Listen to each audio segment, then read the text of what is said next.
Reid, the Titans are visiting the Seahawks in week 2. The total is at 54. Tennessee looks to rebound after putting up just 13 points, and they gave up a ton of points to the Arizona team. They got sacked a bunch. Seattle put up 28, a convincing win in Indianapolis. You're going over or under 54, Seattle, Tennessee.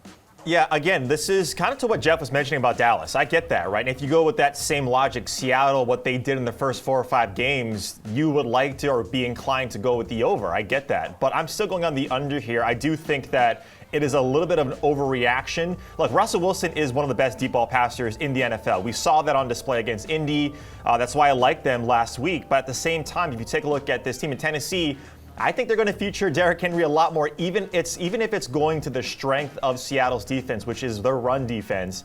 I still think that you have to establish the run. You have to establish Derrick Henry early. And I do think if that's the case, then this has a lower pace to it. Even though both of these teams scored at a high clip, especially early in the season, especially Tennessee, I'm still inclined to take the under here a little bit. This number's a little bit too high. 52-53 is where I have it. So I got a point under what it's at right now. Geoff, I'm not sure where you're going on this. You're high on Tennessee, but you also want Russ to win the MVP award. Are we getting points in this one or what? Yeah, I mean, again, another team, like, why would you want to bet an under in a Tennessee Titans game? I mean, seriously. I threw out this stat last week, and we'll just update it. 27 regular season games that Ryan Tannehill started for the Titans now. 22, 4-1 to the over for the Titans. Wow. What we found out about the Titans, maybe I did like them preseason, their secondary still stinks. They had the 7th worst yards per pass attempt allowed last week to Kyler Murray. Now they're going up against Russell Wilson, this newfangled Shane Waldron offense, DK Metcalf, Tyler Lockett. There's going to be points here. I hope they do run Derrick Henry because Derrick Henry's a really good offensive player. But no, I don't want to take the under on this at all. This one is easy over for me as well. Jules, Titans, Seahawks, please include a percentage to appease Reid. Well, I mean, first of all, in terms of following the money, number one, it's early in the week, so a lot can change.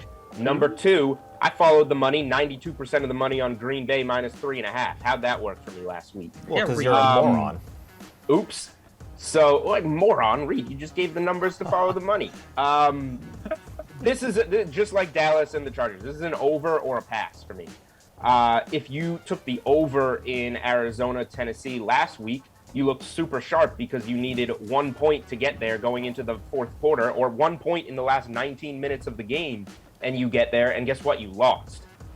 So that was the first awful beat of the season with no points in the last 19 minutes of that game. But like Geoff said, the Titans are just a team that you're not betting an under with right now. He used my number for Tannehill overs as the starter of the Titans, and that's the only number that you need to know. You can't possibly be betting these unders, and the over kind of ties in with what we saw from Russell Wilson in that offense on the road last week. So this one's going to be right up there. Is it going to be another bad beat with a very close under?